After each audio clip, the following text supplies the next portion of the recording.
Ayan. Ito yung magiging farm in the future. Ito yung balak namin dito. So, nag-umpisa ng pananiman ng kahit ano-anong mga pananim.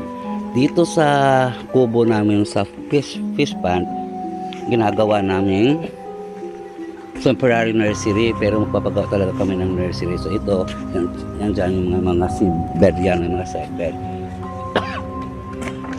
Tapos, ang kubo dito, ginawa ng pinto para yung mga ibang-ibang hayop o aso hindi makakapasok dahil minsan dito natutulog yung aso.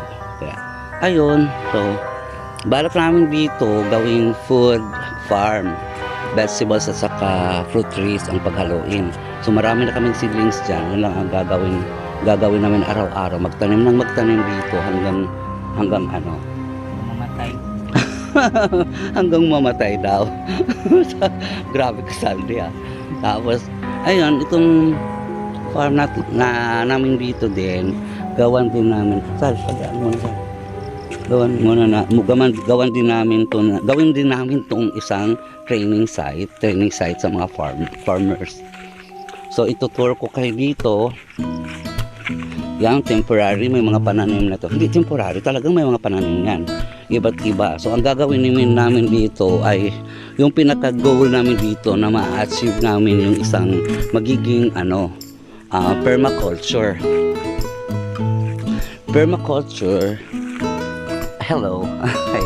Permaculture kasi ang alam namin sa permaculture yung lahat na living organisms talagang ipe-preserve namin. Ibig sabihin, sa word na permaculture is permanent agriculture.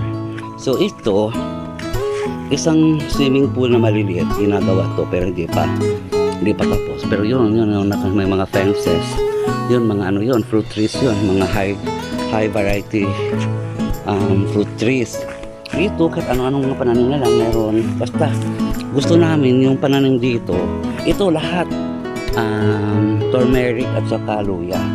Yung hindi puro luya yun, luyang dilaw at saka yung hindi, yung native ba? Yung original na luya. Dito naman maraming papaya yan, so puro papaya yun mga kabags. Oh, ito kamuting kahoy. Balak din namin dito lagyan ng kubo dito sa taas.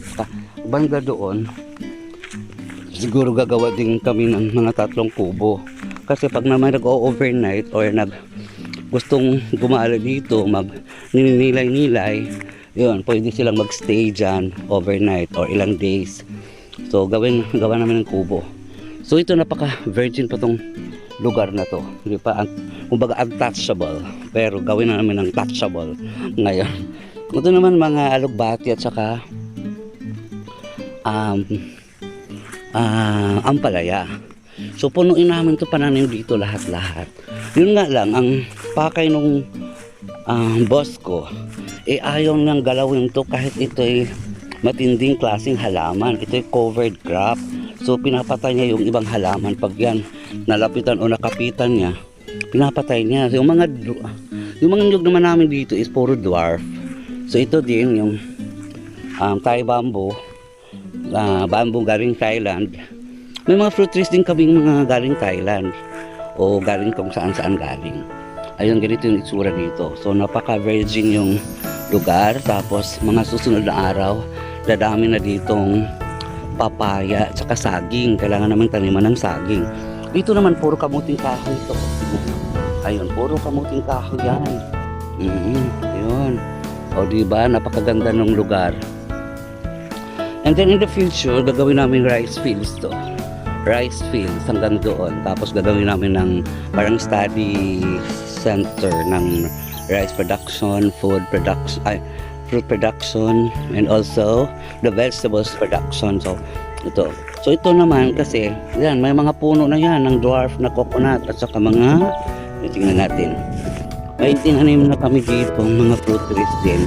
Ina-assorted namin yung gusto kasi namin yung magmumukhang magmumukhang natural lang, yung parang kusang tumutubo na lang yung mga pananim. Kaya ayan, kailangan i-assorted namin. So ito, tataniman pa yan. Meron na doon nakareserbang fruit trees. So yun, ito, yung mga ganito. So ito din, bakante pa yan, pero may nakareserve na ng mga o diba, may dwarf na coconut. Ayun.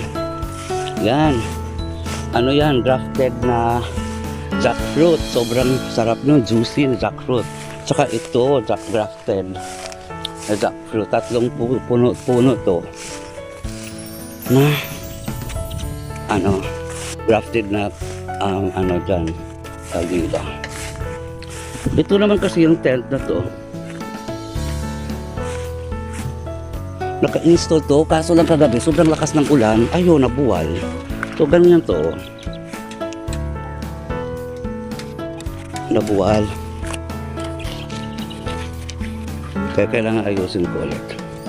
Yun yung mga kabay. Marami kaming ganito, yung pang beach na ano. So pwede naman din to dito, kahit pang beach to, kasi sa paligid ng fish pond pwede lagyan.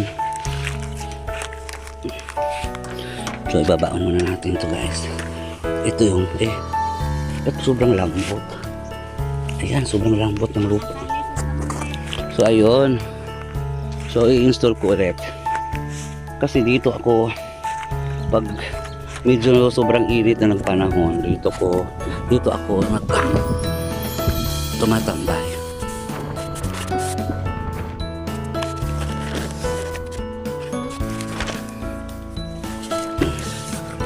So ayun. So ganito tsura na ito. I-install ko kasi paulan na rin. Ano, di ba sa ilalim ako. So nagmumukhang ganyan. O di ba? So, pag nasa malayuan ka,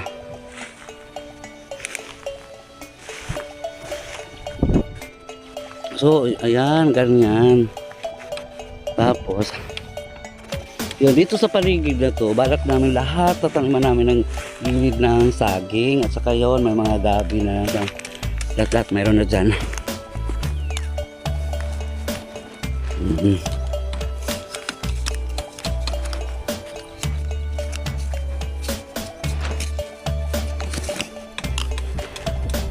So, diba ganyan, so ayun, sa ilalim, okay, sa ilalim ako. Tapos may mga upo-upuan dito dahil dito ako tumatambay. Tapos ito, ano to? Durian. Yun, durian at saka parang meron ding lansones at saka yung ano. Basta yung dami, marami. So dito, balak kung taniman ng melon at saka yun, doon sa kabila naman mani. So ayun mga kabals, ganito ang nagiging itsura ng farm namin in the future. Yung pinaka achieving goal namin is that we will make this place as a permanent agriculture, or tinatawag nung design na ano, design ng agriculture, tinatawag namin permaculture. Kaya ayun, so ano mga kabal, so andun yung tent. So bye bye for this as of now, guys, and happy viewing.